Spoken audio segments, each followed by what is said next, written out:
on poursuit avec Catherine Buchefort. Vous êtes responsable publicité au sein d'AXA France. Tout à fait. Bienvenue. Merci. Et puis Adrien de Blanzy, vous êtes directeur des éditions d'Après.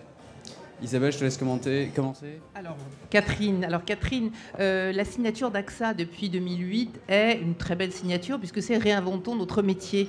Alors est-ce que vous avez aussi réinventé votre marque et quel impact ça a eu sur l'organisation ? Tout à fait. Alors, l'ambition d'AXA est de devenir la société d'assurance préférée. Donc, pour répondre à cette ambition, nous avions 3 convictions stratégiques. La première, c'était, je dirais, de refaire autorité sur le marché, de gagner en proximité et de valoriser son action. La deuxième conviction stratégique, c'était également pour convaincre et faire adhérer, de montrer le rôle d'AXA, son utilité dans la société. Et la troisième conviction stratégique, c'était de démontrer la pertinence dans ces innovations. Donc pour ça, on a créé un nouveau positionnement en 2008 pour la marque AXA, qui est AXA, l'assureur actif et responsable qui agit avant que les problèmes n'arrivent. Donc, qui est porté justement par cette nouvelle signature, AXA Réinventons notre métier. Cette signature de marque incarne, je dirais, la prise de conscience, le renouveau et également dans son mode de participation active. Alors je vais citer un ou deux exemples qui montrent qu'on a une stratégie de la preuve concrète qui réinvente, qui réenchante le métier. C'est par exemple la garantie Joker pour les jeunes de moins de 25 ans. En effet, cette garantie propose aux jeunes, à tout jeune de moins de 25 ans, de se faire raccompagner en taxi quand il ne se sent pas en état de conduire. Donc c'est une belle proposition.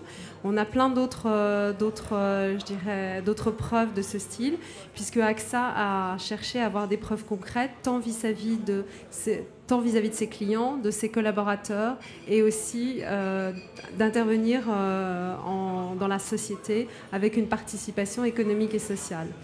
Et simplement pour finir, la stratégie de la communication, le schéma aujourd'hui, il est déterminé de la manière suivante. La communication vise à construire la détermination d'AXA à agir avec un schéma narratif qui commence par en général une statistique qui montre l'enjeu d'AXA à résoudre les problèmes dans la société. Après, avec une formule qui est un wording pivot qui dit alors qu'est-ce qu'on fait, et ensuite l'incarnation de la marque qui arrive avec le switch qui apporte la solution AXA. Voilà aujourd'hui comment on a réinventé notre métier. On essaye de réinventer notre métier. Aujourd'hui, c'est une proposition qui est à succès puisqu'on a des résultats en termes de notoriété qui ont progressé. En santé, on est leader en notoriété top of mind. En épargne, on est dans le top 3 of mind avec 8%. Également en image, on est à plus de 60% sur nos items clés disponibles, attentionnés et fiables. Et on a également des succès au niveau commerciaux, puisqu'on avait en 2009 plus de 4% de croissance du chiffre d'affaires en général.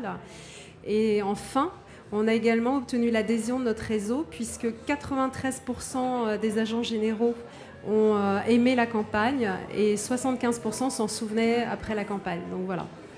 Bravo. En tout cas, beaucoup de belles initiatives. Beaux résultats. Heureusement que ça marche, vous allez me dire. Exactement. Alors, Adrien de Blanzy, autre secteur, celui de l'édition. Vous êtes directeur des éditions d'Après. Vous éditez en particulier des bases de données, je crois. Oui, on édite des bases de données. Notre métier, notamment, c'est d'essayer de comprendre les marques, et notamment avec le Doc Europa, d'essayer de comprendre les marques au-delà de nos frontières.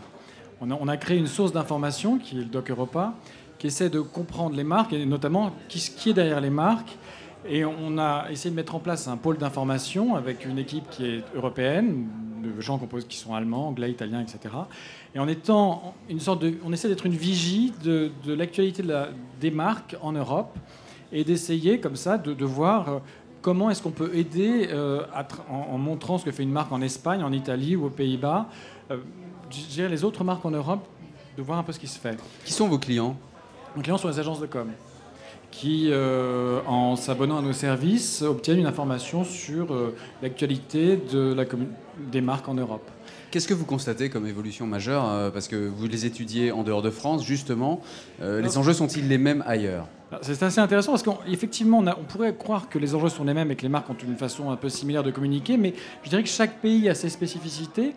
Et c'est amusant, d'ailleurs, un financier l'avait titré, quand on voit Pepsi change de marque et qu'on voit une marque, une campagne au Portugal qui joue sur le fait qu'il est difficile en portugais de prononcer les marques Pepsi, joue sur cette campagne, ou de voir aujourd'hui que, par exemple, aujourd'hui à Madrid, il y avait un défilé de zombies à travers les rues de Madrid. Chaque pays a sa façon de jouer avec les tendances et je trouve que ça peut être tout à fait une source d'inspiration pour les autres. Voilà. Et puis notre rôle aussi, c'est d'essayer d'élargir les frontières et de créer des liens et pourquoi pas de voir une agence italienne travailler avec un annonceur des Pays-Bas, pourquoi pas voir un annonceur espagnol travailler avec une agence belge. C'est vraiment essayer de faire de cette Europe, qui est quand même la nôtre, qui a ses spécificités mais qui en même temps est un endroit... Un vivier considérable. Oui, un vivier considérable, de faire en sorte que tout le monde puisse travailler ensemble. Voilà. Et dernière question, les échanges justement, une agence hollandaise qui travaille avec un client italien, ça arrive fréquemment, vous le constatez ? Bien sûr, ça arrive. Ça arrive parce que chaque marque cherche une agence qui apporte quelque chose de nouveau, qui a une façon de raconter les choses différemment.